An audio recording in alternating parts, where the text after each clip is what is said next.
हाय guys, अस्सलाम वालेकुम। Welcome back to my channel. कैसे हैं आप सब लोग? उम्मीद करती हूँ बिल्कुल ठीक ठाक होंगे, अपने घरों में अपने प्यारों के साथ खुशबाश होंगे और मेरी दुआ है अल्लाह ताला आपको अपने हिफ्ज़ मान में रखे, आमीन। तो चलते हैं आज की वीडियो की तरफ। आज की वीडियो उन बेवकूफ़ लड़कियों को या जो नादान लड़कियां हैं उन्हें ख़बरदार करने के लिए बनाई जा रही है, जो बाज़ औक़ात अपने घरेलू हालात से परेशान होती हैं और जो भी उनसे प्यार से बात करे उसको हमदर्द समझ कर एतबार कर लेती हैं और अपनी नादानी में गलीज़ मर्दों की हवस का शिकार बन जाती हैं। आम जिंदगी के अलावा यहाँ नेट पर भी कई ऐसे बदकिरदार, आवारा और अयाश फितरत लोग लड़कियाँ फंसाने और इनकी मासूमियत से फ़ायदा उठाने के लिए आते हैं और उनका एक ख़ास तरीक़ाकार होता है जिस पर अमल करके वो लड़की को आसानी से शीशे में उतार लेते हैं। कभी मज़हब का लिबादा ओढ़कर ख़ुद को पारसा साबित करने की कोशिश की जाती है, तो कभी बहुत मीठा बाइखलाक बनकर एतमाद जीता जाता है। फिर इनबॉक्स में मैसेजेस शुरू हो जाते हैं, फ़ोन नंबर मांगा जाता है, फिर तस्वीर मांगी जाती हैं और लड़की को यकीन दिलाने के लिए अल्लाह और रसूल की झूठी कस्में तक खाई जाती हैं कि सिर्फ मैं ही देखूंगा और किसी को नहीं दिखाऊंगा।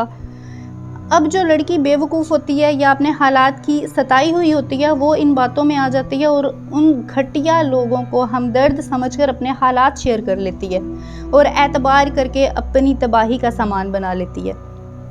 और फिर जब वो लड़की मुकम्मल तौर पर उनके बस में आ जाती है तो मुलाकात पर इसरार किया जाता है। मिलने से इनकार पर लड़की के घर वालों को बताने की धमकियां देकर उस लड़की को बाहर बुलाकर उसकी इज्जत का जनाजा निकाल दिया जाता है और उसकी भी वीडियो और तस्वीर बना ली जाती है, जिनको मुस्तकबिल की धमकी आवेज़ जो है वो एक उसका पूरी ज़िंदगी बर्बाद करने के लिए इस्तेमाल किया जाता है, धमकी देकर। यानी कि एक शरीफ लड़की को उसकी ज़िंदगी को ऐसी दलदल में धकेल दिया जाता है जिससे वो चाह कर भी नहीं निकल सकती। लड़की सिर्फ इस डर की वजह से कहीं घर वालों को पता ना चल जाए या फिर घर वाले अगर सुन लेंगे या उन्हें पता चलेगा तो वो मार डालेंगे, बस तड़पती रहती है और अपनी किस्मत को कोसती रहती है कि किस लम्हे इससे वो ये गलती हुई और हर लम्हे वो मौत की दुआ मांगती है।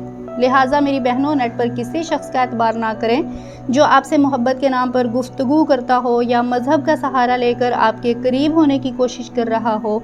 ये भी मुमकिन है कि वो आपके साथ और बहुत सी लड़कियों को बेवकूफ़ बना रहा हो। इसलिए ख़ुद भी बचें और अपनी दोस्तों को भी बचाएं। बराए मेहरबानी नेट पर लड़कों से रिश्तेदारियां ना बनाएं और ना ही उनको अपने फ़ोटो वगैरह दिखाएं।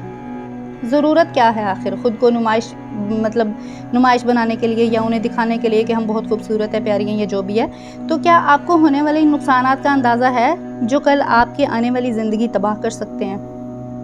तो अपनी जो तस्वीर हैं, अपने फ़ोटो अपनी फैमिली के लिए रखें। नेट पर इन तस्वीर का किस तरह से बिना इजाज़त कॉपी करके गलत इस्तेमाल किया जा सकता है या गलत इस्तेमाल हो सकता है, आपको ख़बर तक नहीं होती।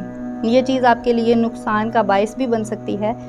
ऐसे कई वाक़यात जो हैं वो सामने आए हैं जहां लड़कियों की तस्वीर या वीडियो बनाई गई और फिर उन्हें धमकियां देकर गलत काम करने पर मजबूर किया गया, जिसके नतीजे में कई लड़कियों ने खुदकुशी भी कर ली। तो मेरी बहनों, फ़र्ज़ करें कि अगर आप ऐसी ही एक लड़की हो जो ऐसे किसी घटिया इंसान के हत्थे चढ़ गई हों और घर वालों के डर से किसी को बता भी नहीं सकती कि कैसे इन लोगों या हालात से छुटकारा पाया जाए, तो आप मेरी बहनों, एक गलती तो आपसे हो चुकी है जैसे भी हुई, मगर अब इस डर से कि कहीं घर वाले उन्हें पता ना चल जाए या क्या कहेंगे, आप खामोश ना रहें प्लीज़। इस बात से इससे पहले कि आप बहुत देर हो जाए, इस बात से पर्दाफाश करना होगा आपको, इससे पहले कि आपकी ज़िंदगी जो है वो पूरी ज़िंदगी बर्बाद हो जाए। आप अपनी अम्मी, बहन या किसी को भी, आप अपनी दोस्त को, किसी को बताकर उनसे मदद मांगें। उनका गुस्सा वक्ती होगा मगर होगा आप ही की भलाई में और आपको इस गलाज़त से निकलने में मदद देगा और आइंदा के लिए एक सबक भी। बाकी माफ़ करने वाली अल्लाह पाक की ज़ात है, वो बहुत गफ़ूर और रहीम है और बहुत मेहरबान, माफ़ करने वाला है।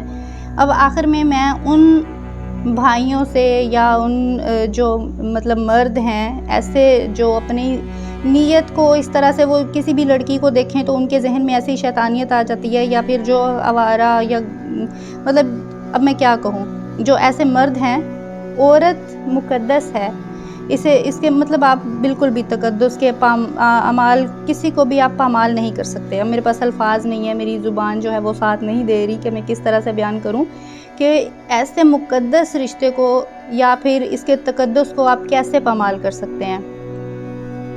याद रखें कि अगर आप आज जिस तरह किसी और की बहन बेटी को वर्गला रहे हो, इसके साथ गलत काम करना चाहते हो, कल को यही सब आपके घर में रिपीट होगा, क्योंकि दुनिया मुकाफ़ात अमल है। किसी की बेटी के तन से चादर हटाने से पहले सोचना कि कल यही कुछ आपकी बहन बेटी के साथ भी हो सकता है नहीं बल्कि होगा, लाजमी होगा। आज अगर आप किसी की बच्ची की ज़िंदगी ख़राब करोगे ना, तो कल आपकी अपनी बेटी भी उसी मकाम पर खड़ी होगी और आपके पास सिवाय सर पीटने के कोई चारा ना होगा। माँ बाप के किए हुए बाज़ गुनाह सिर्फ उनकी अपनी ज़िंदगी बर्बाद नहीं करते, वो विरासत की तरह चलते हुए उनकी औलाद के सामने पाताल बनकर आ जाते हैं, और किस तरह के इंसान कभी तसव्वुर भी नहीं कर सकता। वो गुनाह, वो किए हुए अमाल किस तरह सामने आते हैं, हम तसव्वुर भी नहीं कर सकते कि वो कौन सा बड़ा अजाब बनकर हमारे सामने आएंगे। अगर आप अपने लिए एक नेक बीवी, नेक बेटी, नेक बहन की आरज़ू रखते हो, तो दूसरों की माँओं, बहनों और बेटियों को भी इज़्ज़त देना सीखो, क्योंकि कुरान पाक में सूरत अल-नूर में है, नापाक औरतें नापाक मर्दों के लिए हैं, नापाक मर्द नापाक औरतों के लिए, और पाकीज़ा औरतें पाकीज़ा मर्दों के लिए हैं। पाकीज़ा मर्द जो हैं वो पाकीज़ा औरतों के लिए हैं। तो अल्लाह पाक हम सब की माँओं, बहनों, बेटियों, सब की, यहाँ तक कि जो हमारे दुश्मन हैं उनकी माँओं, बेटियों और बहनों को भी अपने हिफ्ज़-ओ अमान में रखे। अल्लाह ताला तो हमें तो ये दुआ करनी चाहिए कि हमारे दुश्मन के घर भी बेटी पैदा हुई है तो अल्लाह ताला उसकी इज़्ज़त को भी अपने हिफ्ज़-ओ अमान में रखे, उसे पाकीज़ा रखे, बजाय इसके कि हमें ये सोचना चाहिए कि फ़लाँ के घर बेटी, अब वो हमारा दुश्मन है, उसके घर बेटी पैदा होगी तो हम ये स्कीम लड़ाने लग जाएं कि हमने इसकी किस तरह से ज़िंदगी बर्बाद करनी है। नहीं, ये दुनिया मुकाफ़ात अमल है, जो कुछ हम खुद बोएंगे वही हम काटेंगे। तो अल्लाह ताला हम सबको माफ़ करे, आमीन या रब्बुल आलमीन।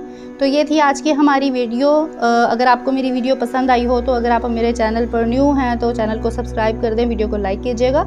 कमेंट सेक्शन में मुझे ज़रूर बताइएगा कि इस बारे में या आप लोगों की क्या राय है, अपनी राय का इजहार ज़रूर करें। अपने घरों में अपने प्यारों के साथ खुश रहें। अल्लाह ताला आपको ढेरों खुशियाँ दे, आमीन। अब मुझे इजाज़त दें, अल्लाह हाफिज़।